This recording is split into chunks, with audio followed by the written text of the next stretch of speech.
Hello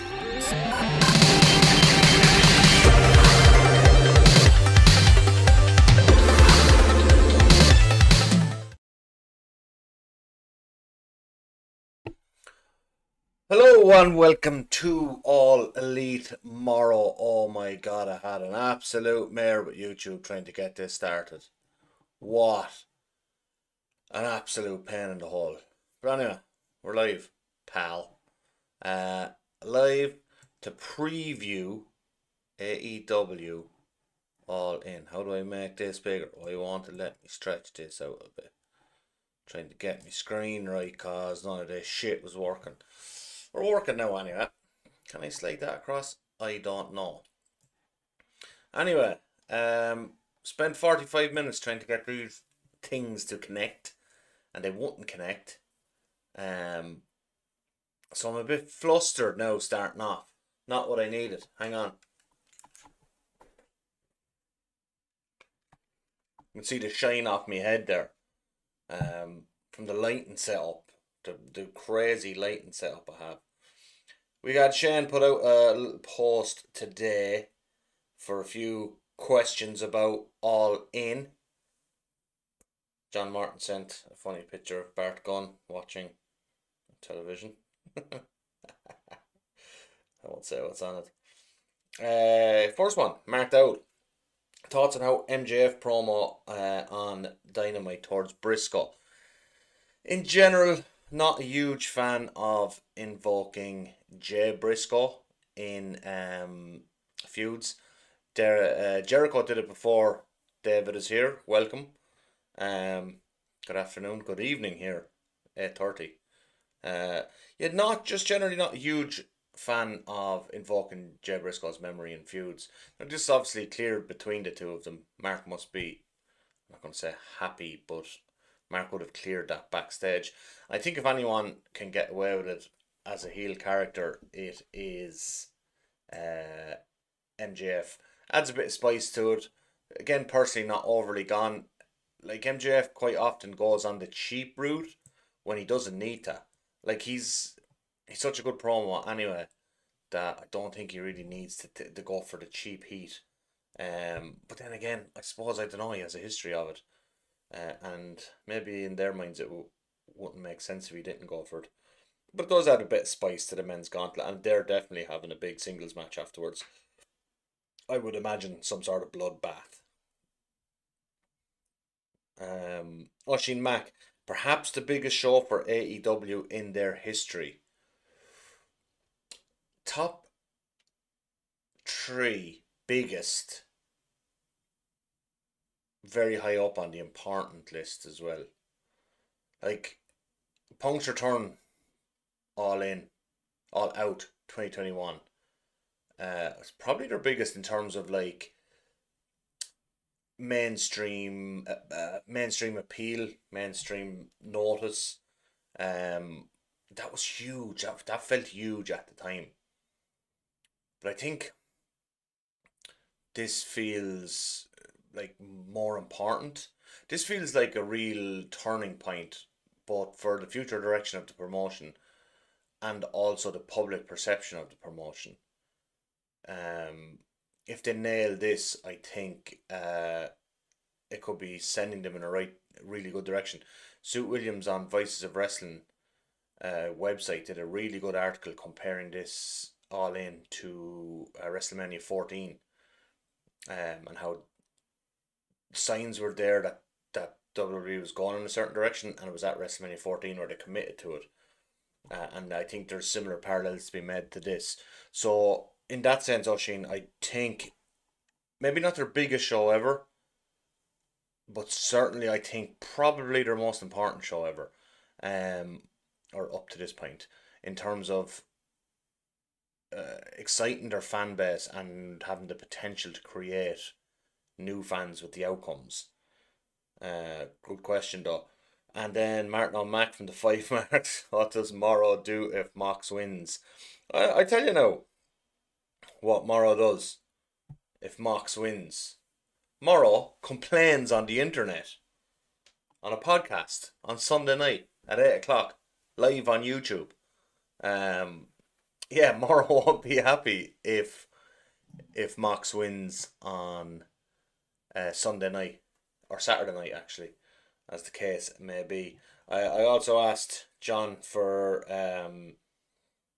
Johnny the Beast Mortis, first cousin of the Beast Mortis, uh, for if he had any predictions for the show, and one of which was he thinks that Tony and Mercedes will shift at the end of the match. If you're not Irish, good, you won't know what that means. Uh, and then Hangman needs to come down the ramp on a horse. Could happen.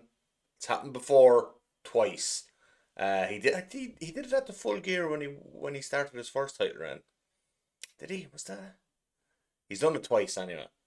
He definitely did it at the first Stadium Stampede, um, the pandemic one. But yeah, I would like to see it. He came out, yeah, he came out into the field with the horse that time.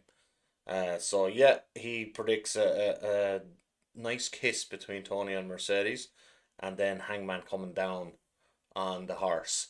If Mox wins, we riot, David. Yeah, kind of get that feeling. I think there'll be major riots. Not riots, obviously. It's not the 1980s anymore. But I think there will be a hefty backlash if Mox wins. I think this is the most excited I've seen the AEW fan base um, in a long time. I'm trying to think. Hmm. Yeah, I don't know. Like we know that throughout 2023, there's kind of a big break of trust with the fan base, and it hasn't fully recovered. Um, and this is the opportunity to recover. So I want to preview each match. One match, it isn't. Felt like it was announced on Dynamite last night. But I watched that at like 2 a.m. in the morning, and then got up early for work. I was late for work this morning, but I'm my own boss, so who gives a shit? And then not only that, I left the house to drive to work. Got didn't get too far. Realized I forgot the keys, and I open up. So that wasn't ideal. I had to turn around because I stayed up to watch Dynamite last night. So yeah, I'm unsure of the trios match. I'm also going to try and, as part of my predictions, see if I can predict the running order of the show. I found it kind of difficult in the middle, but I think I have a good idea of how the show will be managed. So we'll get to the first match. I think this is going to open the show. I think the Icarus Groom, good, few people at Summer Bash. Uh, it was awesome. Summer Bash was great. Did you go to Belfast? I didn't go to Belfast. Tough on a Belfast on Sunday night to try and make it back to Kilkenny. So it's a fair spin, and I work Mondays. Um, Match I'm most excited for, it's Hangman Mox. Even though I don't know if it's going to be the best match on the card, it's definitely not going to be the style of match that I love or like my favorite style of match. Also super excited for I would say the Bucks Osprey Swerve tag match. I think they're going to be the matches that give us a lot of the most newsworthy events taking place. Uh, and now in terms of pure wrestling match, I'm all for me. It's also Okada Omega. It was their first match in January 2017, which kind of reignited my love for wrestling. I was watching a lot of NXT at the time and I was really enjoying that, but I didn't really care about like if I missed NXT, it didn't matter. And then when Okada Omega had their first match, I was all in. On to the first match. This is what I think is going on in the show. I think the first music that hits is going to be CEO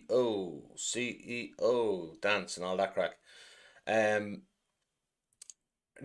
I think this is a good place on the card for it because, and I'll explain more later on why I think this will have good placement.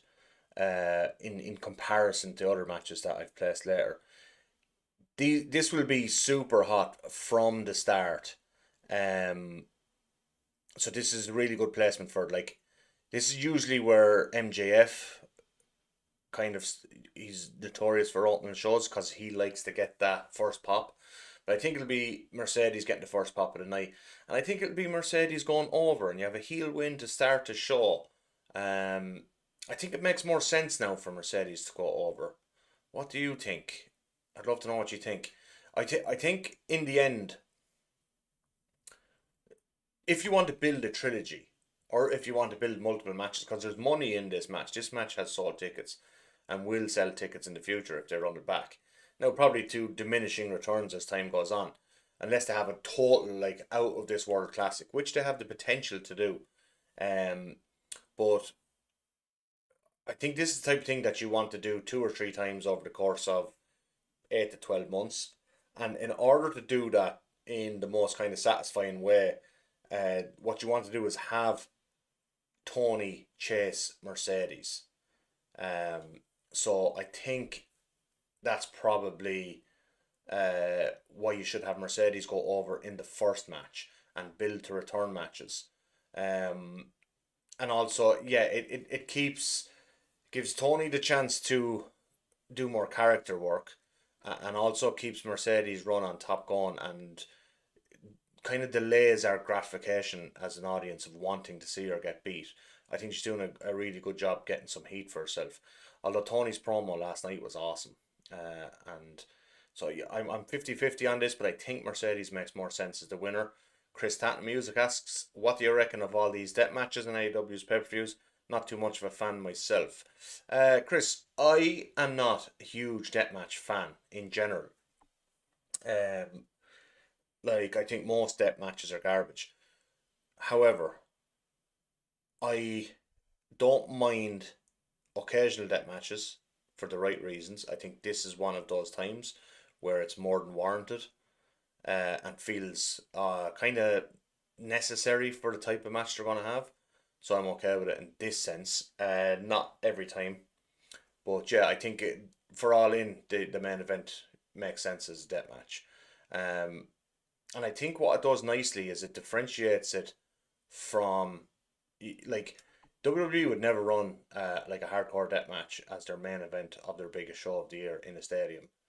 And this was a discourse around this time last year about, oh, Swerve Hangman can't main event All in Wembley. It has to be Swerve versus Danielson, because the Swerve Hangman type of match they're going to have, which was the absolute sickening cage match they had at All Out afterwards, which I thought was good, by the way. I thought it was the worst of their series of matches, but I still thought it was good. People said that will never work in a stadium. That's not a stadium type of match. And I think we're going to find out this year that that kind of match probably can work in a stadium. Uh, then I think the second match on the card is going to be the triple threat tag team match with the Hurt Syndicate, Jet Speed, and the Patriarchy, Christian Cage and his son. Um, Reason being, I think this second is I don't think it's super hot. Good place to put it second on the card while the crowd are still going to be quite hot before they start to tire a little bit. Because the crowd will tire, but they'll get back up for the big matches that they're excited for. That's always the case. They always come back with energy if they're excited for the match. If they're not excited for the match, they'll sit on their hands as the show hits 2.5, 3 hours, or an hour and a half, 2.5 hours long. Um, they won't. But this is early enough in the card that you can put this there and still have it retain some heat with the audience. Who do I think is winning? I have a couple of theories on this. Again, this has been built well in the sense that it can go anywhere. We've seen Shelton eat a pin last week. Um, and to me, what would make the most sense in terms of developing the tag division would be a Jet Speed win. But I think, like, there's something to be said for all of them. I could see potentially Hurt Syndicate versus Swerve and Osprey at All Out in Toronto. I think that's a possibility for the titles. It would make sense with Swerve and their history with the Hurt Syndicate. Swerve owes Lashley a loss. Um, so I think the Hurt Syndicate also makes sense. And also with Christian's character in general, that slimy heel who can weasel his way into any situation, as is seen by them by virtue of them being in the match. Um, you know, you could always see Christian picking up a sneaky win. But I think the most likely outcome is something like Kevin Knight pins Nick Wayne, and then the Hurt Syndicate are protected in the loss. They lose the titles without taking a pin, which isn't necessarily a good thing. I don't think it's a great way for Kevin Knight and Mike Bailey to start their reign as champions, but I do think it's the most likely outcome. Hurt Syndicate in general have been very, very protected. It could be a case where Lashley is kind of refusing to job for people, which we've seen that in AEW before, with supposed big stars coming in like Miro, like Malachi Black, not wanting to take pins. And if that is the case, I think you just cycle him off TV. Like, you're not really going to miss Bobby Lashley, are you? Like, he's good, but is he a guy? Does he feel like an integral part of the company yet? Not really. Um, and guys coming in with that attitude, I think you need to cycle out fairly quick. If you look at like the biggest success stories of WWE guys coming to AEW, I would say the two biggest outside of Moxley that felt different. It was a different time because he came quite close to the start. But guys who came in afterwards, Swerve is the obvious one. But Swerve was very willing to eat losses on TV for a long period of time at start. Him and Keith Lee had their tag run, but then he was going 50-50 in matches. He'd win one, he'd lose one. And his willingness to do business is what got him consistent TV time, allowed him to develop his character and then get that over and become one of the top guys in the company. I think we referenced him on Monday night's All Elite Morro as kind of one of the current four pillars of the company.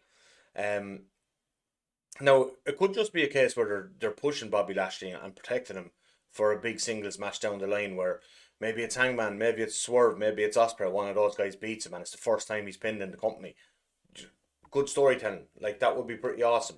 Particularly if there's rumors out there that he's unwilling to eat pins and then you put him in a main event against Hangman, who's beloved by the audience, and then Hangman beats him. But the fear going into that match is they're going to put the title on Lashley. So yeah, I'm going to predict a Kevin Knight pin on Nick Wayne.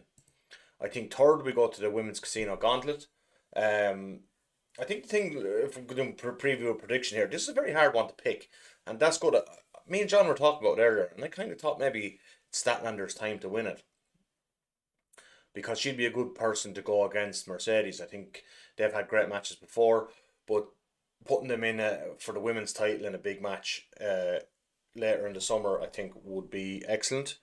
Um, but also, I could see Athena kind of being in this as a moderately surprising entrant and getting the win, and then building to an Athena Mercedes match because I know the two of them both wanted to extend their program from the one match they did at on Dynamite in the Owen Hart Cup. Um, so I could see Athena winning this as well. I think things to look out for here is will Sayori debut or make an appearance, or like she's under contract to Stardom but she's taking a break, and she did say she wants to go to America to develop other wrestling styles. Sayori is an incredible wrestler. Obviously, it won't be the type of thing of she won't get this huge pop. Like, it's going to be in front of probably 25, 26,000. Most people aren't going to know who Sayuri is, but keep an eye out if she is in the match, because that would indicate that she'll do more work on TV with AEW, and she is an excellent professional wrestler. I think we see more interaction here between Tekla and Aminata, Queen Aminata. Two of them have been on a run of just like they're so over now in my mind. Tekla came in, made her debut, felt kind of cold. Again, people aren't watching. Not much people are watching Stardom in America, so the crowd reaction wasn't going to be big. But she's got over by virtue of her work, and a lot of her best work is coming with Queen Aminata. So we're going to see some good interactions there. I suspect we see some cool interactions between Statlander and Willow. They've been kept apart for a long time now in ring, in terms of direct 1v1 interactions. After an excellent match last year, they had that street fight that was like so awesome. So I think it's about time the two of those get back into interacting regularly with each other. We could see that in here. In terms of maybe John Martin, Johnny the Beast Martis believes Ruby Riott could win this and go into a program with Tony Storm, as they have connection as the outsiders when they debuted a few years ago. So maybe we'll get a return like Tony Storm. Maybe we'll get Britt Baker DMD back. So there's lots of cool things that can happen in this match. I think Britt will be there. Um, I hope Sayuri's there. I hope Atina's in the match. And so I'm going to go with a Statlander win. Because she's in number one. Nobody's ever won a gauntlet, these casino gauntlet matches from number one before. It would, and yet they have matches for number one on TV. Number one is the prized position. You want to be in first because you can win this from the start. It's not a Royal Rumble. So they need to establish that number one spot as having a chance of winning. And they've had maybe, I think, 4 or 5 casino gauntlets. They had even a great tag one. And the number one person in has never won. So I think this would be a good time for Statlander being number one for her to win it. And then next year or later in the year when you're having matches to be a number one entrant, it makes more logical storytelling sense that people have won from number one in the past. Then the trios match. Did I dream this in Dynamite last night, or is this happening? David is a fan of. Sorry, David, I haven't read the chat here now. Just you're a fan of death matches, but mostly when the story needs it. Yeah, I'm just saying with that. Like, gratuitous death match, I've no interest really. Like, doesn't do that for me. But if the story leads to a death match as a blow off, or depending on the angles going to it, like this one makes perfect sense. This has been foreshadowed weeks out. You had that deadly backstage interaction between Osprey and Hangman after Hangman got choked out on Dynamite a few weeks ago, and they got Hangman backstage, and Hangman turns to Osprey and says, "Will, they're going to have to kill me. They're going to have to kill me." And that's telling us this is going that match. The trios. So are we getting? We're getting Wheeler, Claudio, and Gabe Kidd versus the Ops. I don't know who wins this because I don't think it matters who wins it. Maybe I have a feeling though that it will be the Death Riders and Hook will be the one to cost the Ops. Um, so I think that's what's going to happen. I think Hook cost the Ops the trios title. For and joins the Death Riders or affiliates himself somewhat with Death Riders. Will they do a finish where the last person is running down to enter the gauntlet, but that's when the finish happens? I would love that to happen. I would love and you can set up such a cool camera angle there of uh the person is getting there and the can't get there on time for the 3 count. Hook heel turn, I think so, Icarus. I think Hook is turning on the Ops because they replaced him with the specimen powerhouse Hobbs. I don't know. What do you think of that? And I think it adds intrigue to the main event then as well. Of is Hook going to try and cost Hangman? I'm not going to linger too much on this match, but I that's just my prediction on it. Uh, Now this has potential to be in this spot. Okay, so I think Young Bucks versus Swerve and Osprey is the one that can open the show as well. Now I think Swerve and Osprey and the Young Bucks are more likely to be able to fire up a crowd 2.5 hours into the show or 2 hours into the show. So I think this is probably a good spot for them to be in, rather than in the opener. However, I think there's going to be storyline stuff happening here that would also benefit from being the opener match. Because I just have a feeling now that the Young Bucks are winning this, and Osprey and Swerve are going to be forced out of the top title picture for 12 months. Um, and I think in that sense, like that's why it'll be a great match wherever it is, and it'll fire up the audience. But I think it's possible you could do this in the opener. Osprey and Swerve lose. That adds tension to the main event. It gives Swerve that reason of, is Swerve going to turn on Osprey? I think you tease that. And if he's turning on Osprey, it means we think he's turning on Hangman later on. You don't do that turn. You tease that turn if they lose. And that's the type of thing that you could have playing throughout the show. Um, the fact that they've lost and they're out of the title picture, and what Swerve going to do? Is Swerve going to help if the time comes?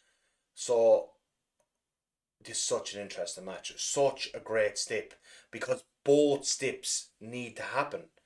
Um, Bucks need to use the EVP, lose their EVP status. And I think Swerve Osprey, like, here's the thing, right? Osprey's a fantastic babyface, works great as babyface in the ring, sells great as babyface in the ring. His promos are great, like fiery, great babyface promos. But why is Hangman the face of the company? Because of the adversity he's gone through time and time and time again to get back to the top. Osprey has gone through adversity, but he hasn't worn it on his character. We haven't seen that adversity, like physically and emotionally wear him down. The adversity he suffered was Don Callis' family and Kyle Fletcher turning on him. But really, what has it done to his character? Has it made him less trusting? No, he trusts Swerve to the hilt. He trusts Hangman. He trusts everyone, despite the fact that Kyle Fletcher, his best friend, turned on him. Um, and I think in order to give him adversity as a character, to make that moment that next year's All In Wembley, because I think they're going to put the title on him at All In Wembley next year. But he needs to go through pain first, so us the crowd buy into him, because that's why the AEW diehard fans have bought into Hangman. It's because of the pain he has suffered to get back to the top. So I think and this is going to be a tremendous match. People are going to call it a spot fest online. Tell them shut up. This is going to be unbelievably entertaining. You have one of the best tag teams to ever do it, um, and two of the best single wrestlers in the world right now. Osprey is one of the best in ring workers of all time. Um, this is going to be incredible, and also the stakes that there's proper stakes in it. What more could you want in a match with great workers that has stakes and emotion attached? Brilliant. I cannot wait for this match. It's one, yeah, I'm really, really excited. And I think the result, again, they've done such a good job on this build because the result is up in the air. Both results make equal sense. But yeah, I'm going to go to Young Bucks um, as my prediction. What do you think? Is it Young Bucks? Is it Swerve Osprey? I just think the storyline coming out of it is so juicy, and it gives Osprey. And I think, like, you could break them off if they lose, right, and they can't touch the title. They could initially decide, right, we're going to have a tag team run because we can't do the world title. We're going to become world tag team champions and go after the Hurt Syndicate, go after FTR. Like, the possibilities of having them in the tag division. A rematch with the Bucks, FTR, Hurt Syndicate, Kevin Knight, Mike Bailey, Outrunners. Like, there's so many cool matches available for them. And then you could have them go against each other.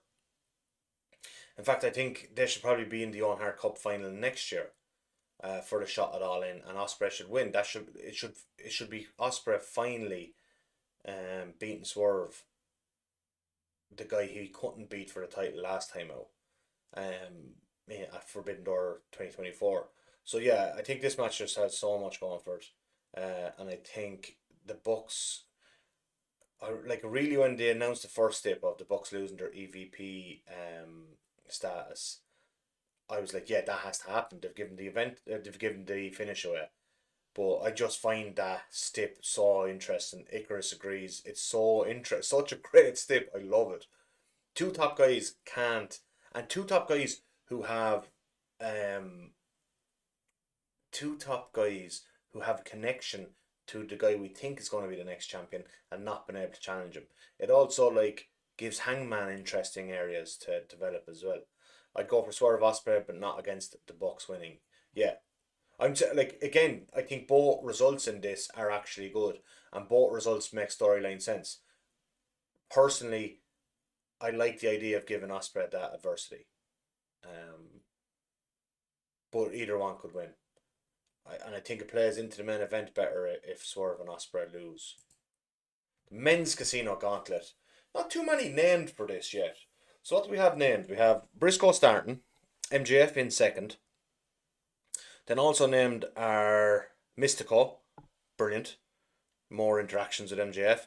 So, like, MJF is already in there with Mystico and Briscoe. Two guys he has basically blood feuds going with at the moment. Brody King has been announced. He's another guy who's had his run-ins recently with MJF. We could get a great moment in here where MJF, it's MJF gets the upper hand on Briscoe. Then the next one out is Brody King.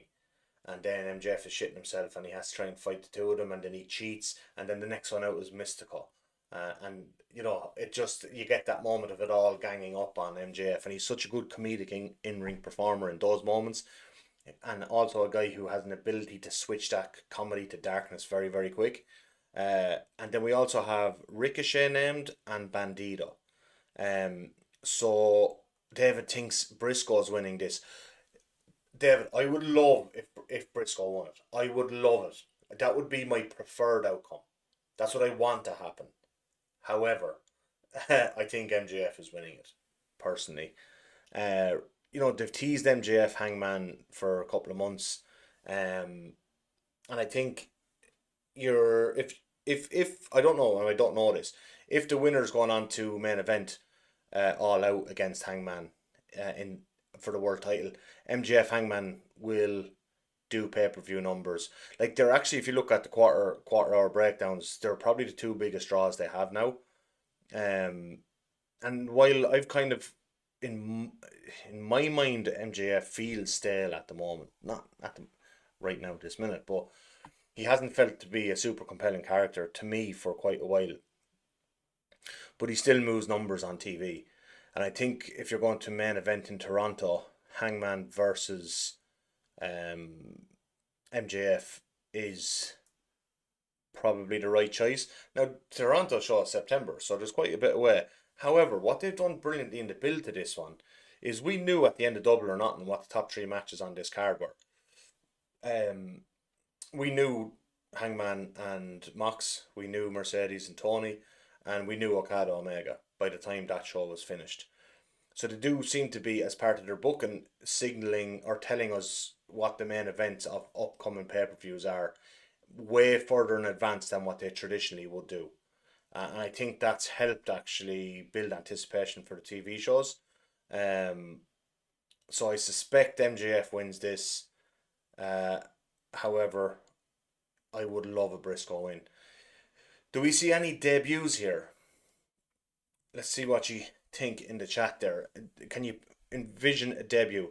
I think we see some returns. I think a Darby return is likely. Um, I think Jack Perry return is likely. I don't know where to go with his character from here. He felt dead in the water before he left. So I think Darby, Jack Perry, Orange Cassidy, maybe. I don't know if he's fully fit yet. But it is over 6 months since he got injured, so I think it's possible for him to return now. And by God, I would love an Eddie Kingston. Imagine an Eddie Kingston return and win. What would you think of that, David? Would you be against that over Briscoe? That would be awesome, because if Darby or Eddie were to win this, it would be one more thing telling the fans that Mox is winning the main event and creating even more tension. But I think, like, an Ed, because if MJF wins, it kind of feels like, oh yeah, well, that means Hangman's definitely winning. So I think the best thing they could do is actually swerve us with somebody else winning it. And I think Eddie would be the perfect choice if he's fit and available. Reason being for that would be, it would create tension in the crowd, thinking that Mox is going to win, because this crowd is going to be like heavy, heavy for Hangman. And then if Eddie wins, because he's the one with the history with Mox, it's going to be a case of like, oh my God, the crowd's going to start thinking Mox is winning this, and we're going Eddie versus Mox. However, I do think an Eddie Hangman main event match would be fucking awesome, and like, two guys who hit hard, no bullshit. It would be incredible. So I'd love an Eddie win to actually set up an Eddie versus Hangman match, for the title. I think that would be awesome. So I think we get returns like Eddie, Jack Perry, Orange Cassidy, and Darby Allin. Those four potentially. I don't know if you want to do all four of them together in one night. It would feel a little bit overkill. Is there any debuts? I'm trying to think. Like, is anyone to be excited about debuting? Like, do we get Zack Sabre Jr. at this year? Does anybody care? I don't know. Zack Sabre Jr. feels cold as shit, despite the fact he just won the IWGP Heavyweight title. Um, so yeah, I think you lean this down a bit. You have your six announced, and you do the likes of Eddie if available, Darby if available, Orange, and Jack Perry, and that'd be 10. I don't think Eddie knows wrestling is fake. I just love Eddie so much. And like, imagine like Eddie versus Hangman, because watch Hangman. He hits like a truck. A lot of people who've been in the ring have said that he hits hard. That's a good thing. Like, I like hard hitting wrestling. Um, Maybe some new Japan wrestlers set up Forbidden Door. Yeah, Goto's injured though. Zack Sabre Jr. Like Tanahashi. Tanahashi is wrestling an exceptionally hard schedule at the moment, and he's going into a 9 match G1. I'm really worried Tanahashi gets injured and misses his own retirement match in January. So I think you take Tanahashi out of that, and then what you left with Hiromu Takahashi would be a lovely one because he's very charismatic, and he's not been using the G1 coming up in a few weeks. Um, Gabe Kidd, oh no, he's in the trios. Yeah, I don't know. It's hard. Like Yota Tsuji, a lot of these guys don't aren't over in America. Maybe a couple of like Sandokan Jr. or something from um, CMLL and start to build some CMLL wrestlers for Forbidden Door. But yeah, maybe Zach, 'cause Zach is clearly going to have a match on Forbidden Door, it being in England and all. So yeah, there will be a couple of New Japan wrestlers. Ishii will be in it, like, and Ishii will have a cool 30-second interaction with someone.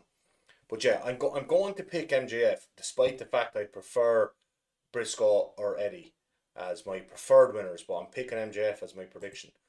And then we get to Okada Omega. Again, this is a match you could open the show with.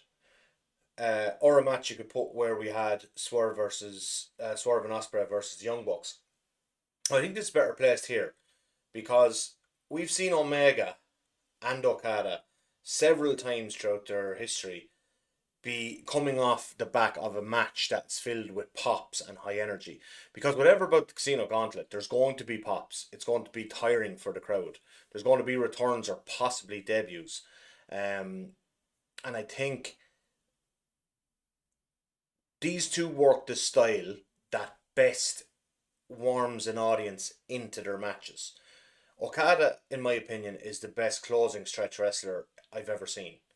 The way he puts together that final stretch of a match, from it's the last kind of almost climax to the actual end of the match. I don't think anyone does it better than Okada. Um, and Omega's like brain is so sharp when it comes to match structure and building that the perfect place for these two is right after the Casino Gauntlet in terms of if you want to recapture and heat back up the crowd because they're going to be a little bit tired right at the end of the Casino Gauntlet. So I think this is a great spot for these two. What kind of match we get, I don't know. Is it going to go 35 minutes this deep into the show? Is it going to go 40 minutes? Like, if you look at the history of these two, they've had one match under 30 minutes, and that was G1 2017 match that felt like a sprint, but they went 26 minutes or 28 minutes or something. It was like right up close to the 30-minute mark. And then the other matches went 46 minutes, 60 minutes, and like 64 minutes. They're not getting 60 minutes here. Um, but I reckon they could go 30 minutes here, which in a like in the middle of an American wrestling pay per view, that's a long match. But I do think this is going to be incredible. I don't know if it'll reach the heights. We're going back 8 years. Neither of them are physically what they were 8 years ago, but they both might be mentally sharper, or have picked up new tricks along the way. I cannot wait for this. See what like this is the match that reignited my love for professional wrestling after a few dour years. Like if you're watching WWE mid 2000s, it was so shit, and then these two guys came out, and you're like, oh my god. Um, and New Japan was my favorite promotion for 4 to 5 years after seeing those matches. Um, but yeah, I suspect they're going to have a great match. I suspect some early Don Callis involvement, and then him getting thrown out and no more interference. Um, and I feel like it's a Kenny Omega win. I think we're at that point where Kenny should beat Okada this time because he's a representation of AEW, but also nobody has really believed that Okada's been at his best in AEW. Like he's had a great match. The Mike Bailey match was great. I loved that match. Um, his Continental Classic final, uh, just before New Year's with Osprey was incredible as well. One of the best matches they've had. They've had 3 or 4 classics. Was right up there with the very best of them. Maybe even the best. Probably the second best, I thought, but like really right up there with the best matches Okada and Ospreay have had together. And like they've had four legit classics. Um, so two of these guys have had truly great matches recently. Omega had the triple threat with Bailey and Ricochet, and he had the Gabe Kidd match in January in the Tokyo Dome. So we know these two can still operate at the highest of levels. I think we're going to get an all timer, like a classic that people are going to be talking about for a long, long time. And I think it makes more sense right now if Omega wins. Um, yeah, I don't know what you think, Omega or Okada, but I do think an Omega win makes more sense, because it gives Okada some more fire to build back up his character and to because I think Okada could be the one that will dethrone Hangman down the line, 5, 6, 7 months time. Um, so I think he needs to go through a journey to find that fire again to make his assault on the world title, and the starting point of that should be losing to his what's seen in America as his greatest rival. In Japan, maybe his greatest rival is seen as Tanahashi, but to this audience, these two are like inextricably linked, or intrinsically linked, whatever word you want to use. And so I think, yeah, it makes more sense that. Then we get on to Kyle Fletcher, Adam Cole. Don't care. Kyle Fletcher should beat him in 5 minutes flat. Anyone disagrees with that? Whatever.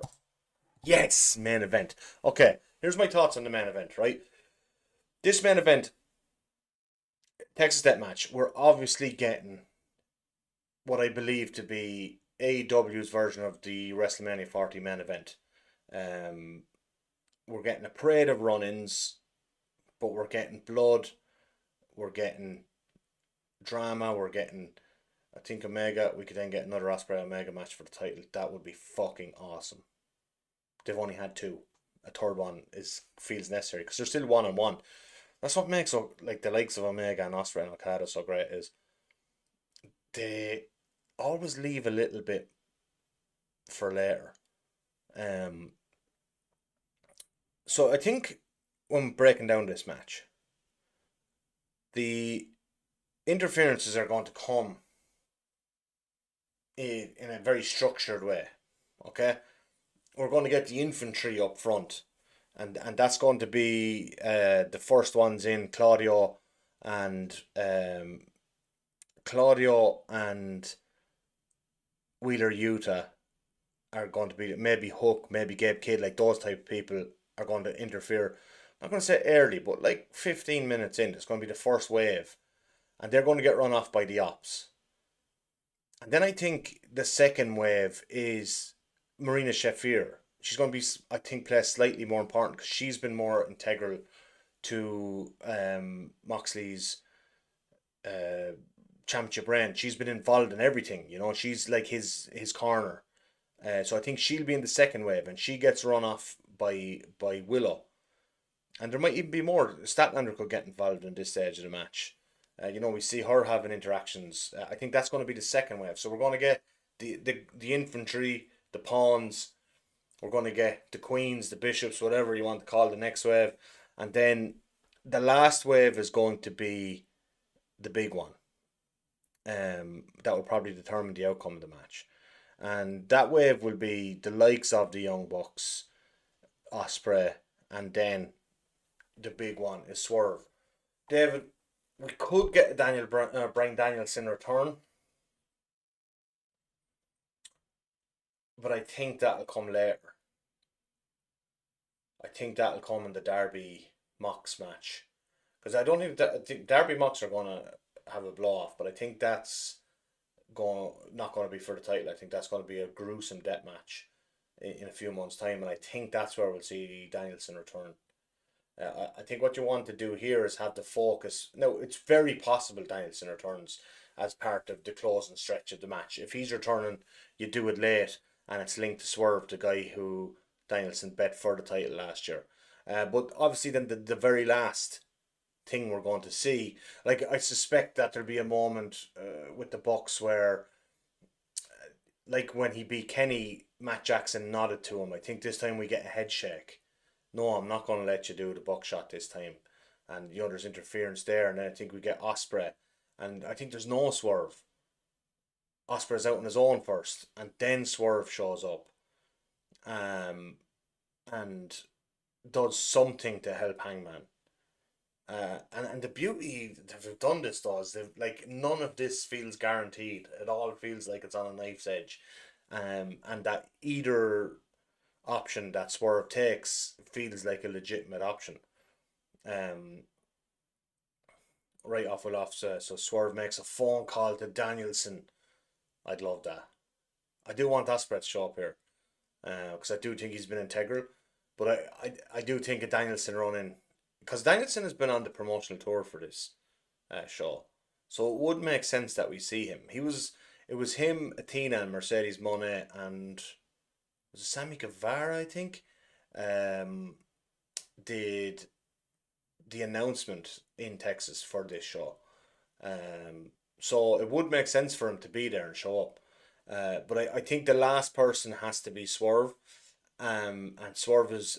I don't think Swerve should tip the odds in Hangman's favour. Swerve should even the odds for Hangman. And then I do think that we should get a closing stretch of 1v1 where Hangman himself defeats Mox.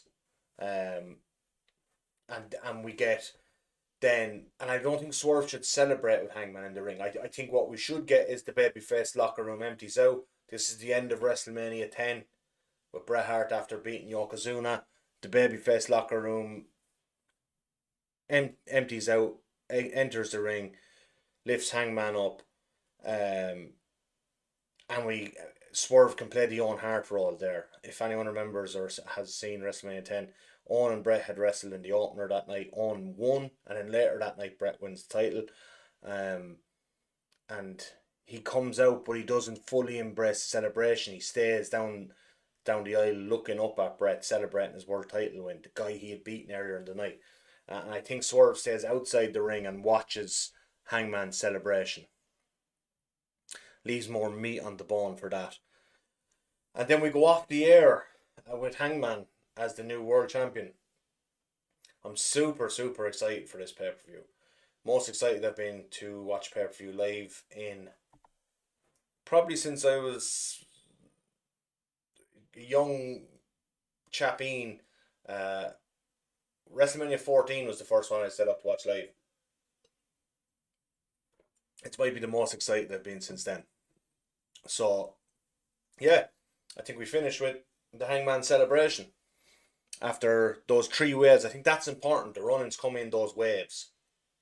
We get 10, 15 minutes wrestling. Then that first wave, the Ops, the Death Riders, run each other off, fight up into the crowd, like madness going on. Then we get the All Elite women. The Marina Shafir tries to get involved. Willow cuts her off. Maybe Statlander gets involved. They disappear.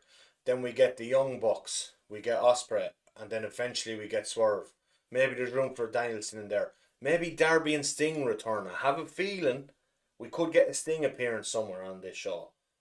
And this would be a cool spot for it to happen. Maybe Sting clears out. Maybe Sting is the one to help Osprey clear out the Young Bucks because he has history there. Darby, Sting, and Osprey clear out the Young Bucks, and then something goes down, and Swerve has to even the odds one last time. But I do think it'll be Swerve will be the last one to even the odds. Hangman gets his win after a 5 minute back and forth after all those interferences are done, and then we go off the air with that big mega babyface celebration in front of 25,000 odd fans.